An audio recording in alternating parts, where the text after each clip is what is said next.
यहाँ पे हमारी ओपनिंग तो नहीं है, मगर एक थोड़ा सा हाउस वार्मिंग ही समझ लीजिए एक है। तो यहाँ पे काफी लोग मुझे बोल रहे थे कि वो मुलाकात करना चाहते हैं। ओपनिंग तो मेरे ख्याल में एक हफ्ते के बाद है। तो मुलाकात के लिए मैंने आज यहाँ पे टाइम दिया था काफी लोगों को, सुबह 9 बजे का। मगर 9 बजे यहाँ पे कुछ मिसअंडरस्टैंडिंग हुई।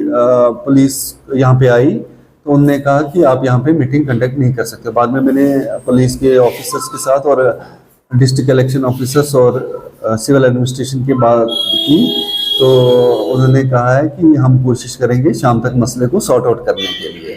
बाकी जो भी मिसअंडरस्टैंडिंग होगी, चाहे वो किसी भी पॉलिटिकल पार्टी की होगी या एडमिनिस्ट्रेशन की होगी, तो मैं उनके साथ पर्सनली बात करूंगा। बाकी हमारी यहाँ पे साफ सुथरी कंपेन होगी और किसी भी किस्म का लॉ एंड ऑर्डर इसकी सिचुएशन हम यहाँ पे अलाउ नहीं करेंगे कि यहाँ पे माहौल खराब हो।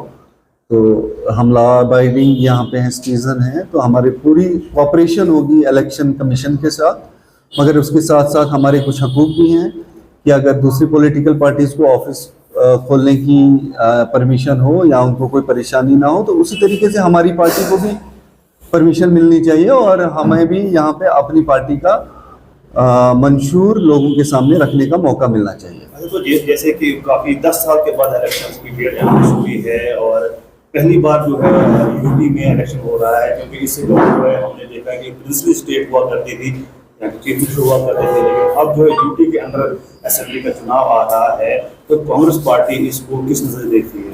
कांग्रेस पार्टी पूरी तरीके से इलेक्शन लड़ने के लिए तैयार है, मगर बहुत अफसोस की बात है कि ये इनको पहले स्टेटहुड करना चाहिए था और उसके बाद इलेक्शन करना चाहिए था। मगर इन्होंने स्टेटहुड पे अभी कोई भी फैसला नहीं लिया है, जो कि साफ ये दिखाता है कि ये दिल्ली के तर्ज पे ही जम्मू कश्मीर में असेंबली बनाना चाहते हैं। मगर हम कोई भी इनको मौका नहीं देंगे। हम यहाँ पे इलेक्शन, हमारी पार्टी यहाँ पे इलेक्शन लड़ेगी और बीजेपी को पूरा मुंह तोड़ जवाब देगी। दूसरी बात, राहुल गांधी हमारे लीडर ऑफ अपोजिशन है, पार्टी के बहुत सीनियर लीडर हैं। जब भी उनको मौका मिला पार्लियामेंट में या पार्लियामेंट के बाहर भी, उन्होंने हमेशा जम्मू कश्मीर के मुद्दे उठाए। वो जम्मू कश्मीर को अपना घर मानते हैं।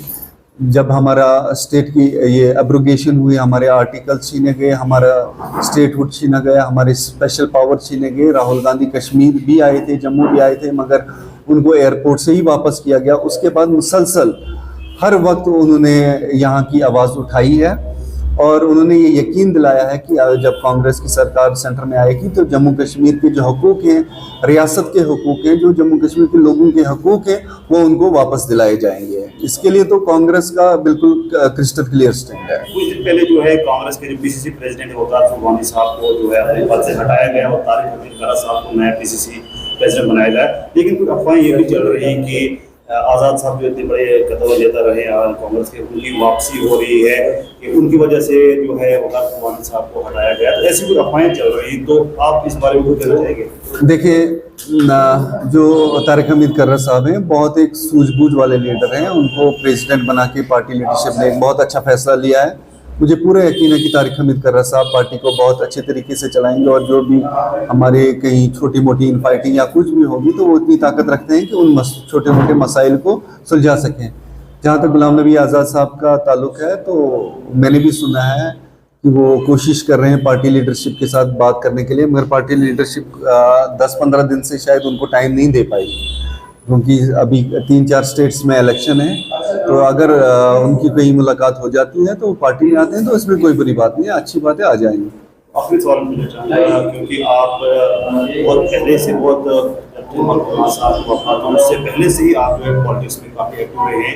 अभी भी आप जो है हम देखें बीटीसी चंगा का आपने जो बजट बनाया या आप जो अपने इलाके में काम कर रहे हैं, डिग्री कॉलेज में आपने अच्छा काम किया, अपने इलाके में काफ़ी अच्छा काम कर रहे हैं, तो अभी जो है लोगों में कन्फ्यूजन रहा है। और कांग्रेस पार्टी में हमेशा रहता है कि इलेक्शन को 10 दिन होते तो फिर मैंडेट दिया जाता है और लोग ये जानना चाहते हैं, क्योंकि 1 महीना जो इलेक्शन हो रहा है, तो क्या समझते हैं आप, क्या नदीम नवाज को जो है इस बार जो है पार्टी चांस दे सकती है?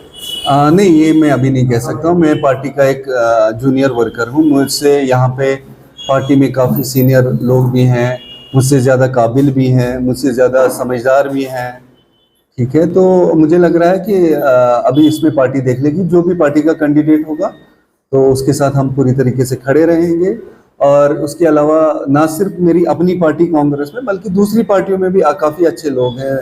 चाहे कोई भी सियासी पार्टी है, सारे संजीदा लोग हैं, सभी चाहते हैं कि इलाके का काम हो। तो मैं ऐसा कुछ नहीं कह सकता हूँ। बाकी मैं, अगर मुझे मौका दिया जाएगा तो यकीनी तौर से मैं पूरी ताकत के साथ लड़ूंगा, और अगर किसी और को मौका दिया गया तो हम, जो पार्टी का डिसीजन होगा, हम उसके साथ खड़े रहेंगे। एक पोल, आखिरी सवाल माफ कीजिएगा, एक आखिरी सवाल मैं फिर से पूछना चाहूँगा, क्योंकि हमने एक ओपिनियन पोल चलाया था सोशल मीडिया नेटवर्क्स पर, तो नियर अबाउट 90% लोग ये चाहते हैं कि अलायंस होना चाहिए।